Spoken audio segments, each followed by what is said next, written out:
Olá pessoal, vamos falar sobre conhecimento e sobre gestão do conhecimento? Temas interessantes, não? Vamos nessa. Muito bem, quando nós falamos em conhecimento, nós estamos falando de uma palavra muito antiga. Eu fui pesquisar sobre essa palavra e achei essa palavra dentro da sua etimologia derivando de uma expressão grega chamada gnosis. E gnosis significa a razão. A gnosis significa aquela pessoa que entende. Então, o conceito de conhecimento, ele vem da expressão da razão, ou seja, do saber. Esta é a história dessa palavra, ok? Muito bem. E a pergunta é a seguinte, qual é a capacidade que o nosso cérebro tem de armazenamento deste conhecimento, não é? Ou de todos os conhecimentos que nós vamos angariando ao longo da nossa vida? A capacidade de armazenamento do nosso cérebro é de 2,5 petabytes. 2,5 petabytes. A pergunta que eu faço é a seguinte, isso é pouco ou isso é muito? Não sei, tenho a mínima ideia. Não é? Eu só sei que quando nós olhamos a escala, não é? Nós vamos ver quanto que petabytes significa em termos de armazenamento, não é? De armazenamento de dados, de arquivos. Não é?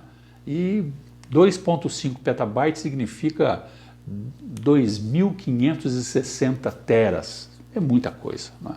Cabe muita coisa no nosso cérebro, cabe muito conhecimento no nosso cérebro. Para vocês terem uma ideia, no nosso cérebro cabe nada mais, nada menos do que cerca de 3 milhões de horas de vídeo.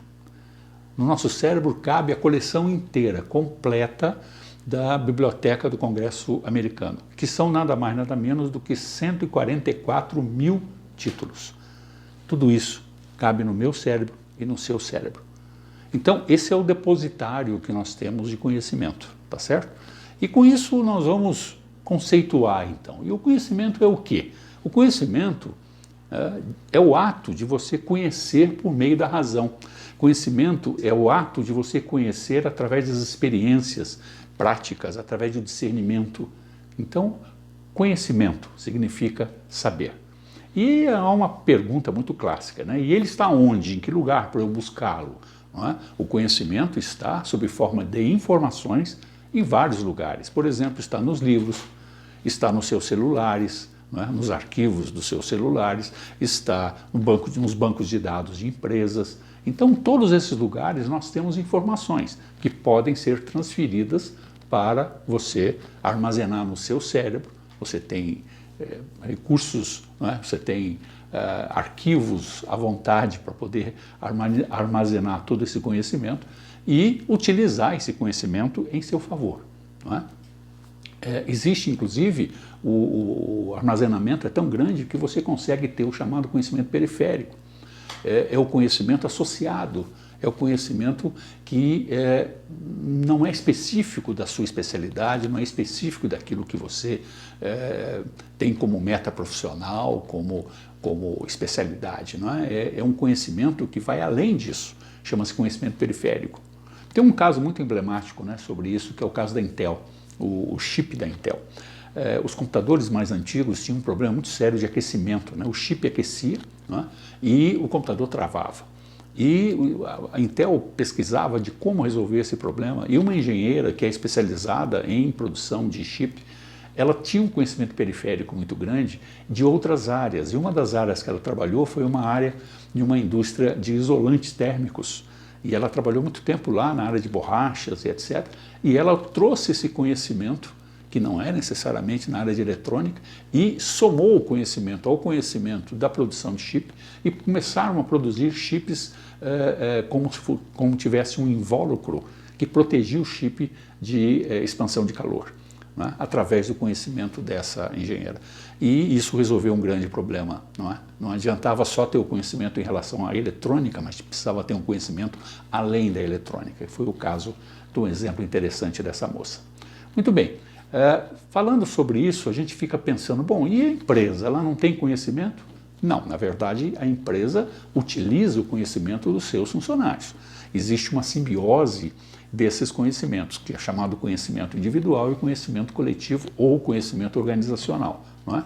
O conhecimento individual, ele está dividido em duas partes. Ele tem um conhecimento explícito, que é aquele conhecimento que nós conseguimos transmitir com facilidade, é um conhecimento numa linguagem que todas as pessoas entendem, não é? É um conhecimento que você transmite para qualquer nível de pessoas, né? É um conhecimento, eu não diria simples, mas um conhecimento de fácil transmissão.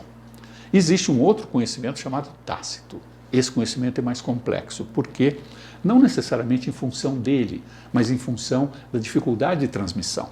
É um conhecimento que depende de algumas habilidades, é um conhecimento que as pessoas muitas vezes nascem com essa habilidade e fica difícil passar. É um conhecimento que não é muito fácil de ser articulado, de ser externalizado, né? Por exemplo, você pega um funcionário de uma máquina em que ele tem tanta experiência que ele, ouvindo o som da máquina, ele sabe aonde pode estar havendo algum problema. E qualquer uma outra pessoa que chega ali não consegue ter esse tipo de sensibilidade, não é? E isso é um conhecimento que ele tem chamado tácito. E isso é muito difícil dele passar para as pessoas, não é? Esse conhecimento a empresa tem muita dificuldade de conseguir transportá-lo, de conseguir que ele seja externalizado para que ele seja disponível para a própria empresa, tá certo? Muito bem. E o que é a gestão do conhecimento? A gestão do conhecimento é a organização de todo esse conhecimento que as pessoas têm, não é? Dentro das empresas. Nós estamos dirigindo esse assunto para o mundo corporativo, né? Então, a gestão do conhecimento tem um conceito que diz assim, é um modelo de gestão que organiza, que disponibiliza, né, todo o conhecimento que está disponível, né, para os próprios funcionários, para o desenvolvimento dos próprios funcionários, né, para que os funcionários tenham acesso e para fortalecer o chamado capital intelectual da empresa. Não é? A gestão do conhecimento, ela faz isso, ela consegue buscar esse conhecimento das pessoas e armazená-lo dentro da empresa para que seja utilizada como seu capital intelectual, ok? Existe um exemplo muito emblemático, né, dessa empresa chamada Skandia, que é uma empresa sueca. Ela publicou um relatório financeiro, e no relatório dela aparecia quanto que ela valia, né, em função do seu capital permanente, né, do seu capital envolvendo máquinas, equipamentos, envolvendo prédios, construções e etc., não é? E ferramental e tudo que ela tinha. Ela disponibilizou também o capital financeiro, ou seja, aonde que esse capital estava empregado, na parte de ações em bolsa, participação no capital de outras empresas, recursos financeiros depositados e tudo. E ela colocou também o seu capital intelectual. E ela conseguiu mensurar esse capital e colocou isso como um ativo financeiro da empresa. Isso é interessante que as empresas tenham, porque as empresas não têm ideia da quantidade de conhecimentos que está lá, não é? E muitas vezes as pessoas vão embora e levam esses conhecimentos, né? E a empresa teria que ter esse conhecimento armazenado em algum lugar. Para isso existe o chamado ciclo do conhecimento, ou melhor, ciclo da gestão do conhecimento. O primeiro passo qual é? Gerar o conhecimento. Aonde que nós vamos buscá-lo? Através de pesquisa, através de desenvolvimento de novas atividades, não é? Através de projetos, através de dados que estão na engenharia, através de dados que estão na área de qualidade, não é? Através das comunidades práticas, ou seja, através dos conhecimentos que são gerados das pessoas que trabalham em equipe, não é? Isso promove uma coisa chamada sinergia do conhecimento, uma coisa muito importante. Através de eventos que a empresa faz, através de treinamentos, isso tudo vão gerando conhecimentos. Esses conhecimentos, então, são codificados, esses conhecimentos são organizados, eles são identificados, eles são classificados, não é? Dentro de arquivos da empresa, né, que é um banco de dados específico. Depois dessa codificação, ele é disseminado, ou seja, ele é colocado à disposição de todos os funcionários para que tenham acesso a essas informações. Por exemplo, na hora que um equipamento está com algum problema, o funcionário, antes de sair fazendo o famoso método tentativa e erro, né, ele tenta e não dá certo, até acertar. Antes de fazer isso, ele consulta o banco de dados da empresa, se alguém já teve aquele problema, que tipo de solução foi dada e etc. Para isso serve muito o banco de dados de gestão do conhecimento, né? E finalmente fazer a apropriação disso. O que é apropriação?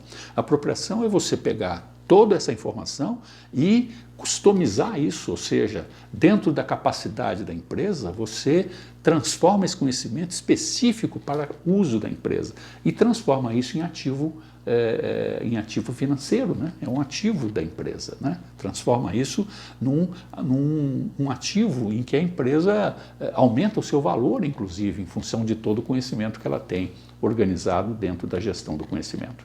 Enfim, as empresas modernas estão muito preocupadas com isso, né? Tem algumas empresas que são de classe mundial que dão um valor muito grande a isso. Isso é algo que deve ser pensado pelas empresas. Agora, para isso precisa a participação de todos, sem dúvida nenhuma, né?